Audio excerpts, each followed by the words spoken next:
So, ayan guys, nakapagluto tayo ng ating crispy pork or lechon kawali.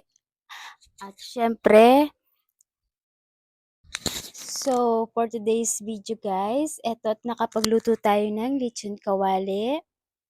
Ayan, napakulo muna natin siya sa bawang, sibuyas, at dahon ng laurel. Nalagyan ko na rin siya ng paminta sa pagpapakulo. Pagkatapos nitong makulo, naprito na natin siya. So tara, let's dadampot tayo ng isa at iti-taste test natin yan dahil may nagawa rin tayo ditong napakasarap na suka na merong pipino, sibuyas, sili, paminta, bawang at naglagay rin tayo dito ng konting asukal. So, let's G!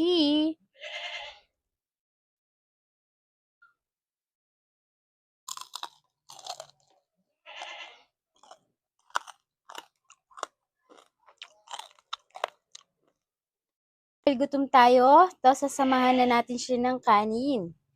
Narinig nyo ba kanina kung gaano siya ka-crispy? Mmm.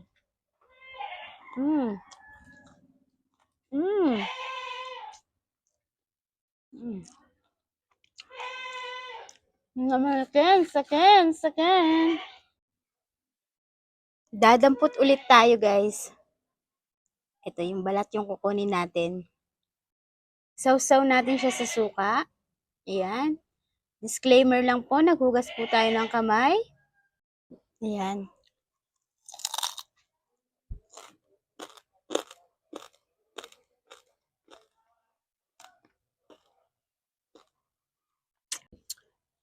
So, ito na yung second bite natin. Suka ulit. Sausaw natin sa suka. Lagyan natin siya ng pipino.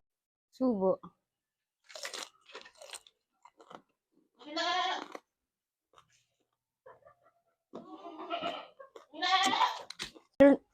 Meron din pala tayo ditong tortang giniling na naluto kaninang umaga.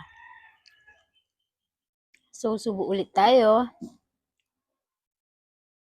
Ayan. Kunin natin yun.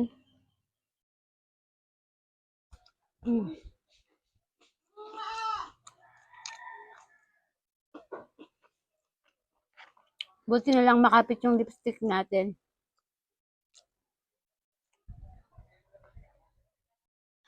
Grabe, napaka-perfect at napakasarap ng aking nagawang sausawan. So, humigop tayo ng suka natin.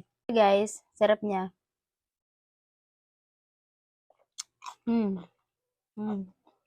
Sarap ng suka.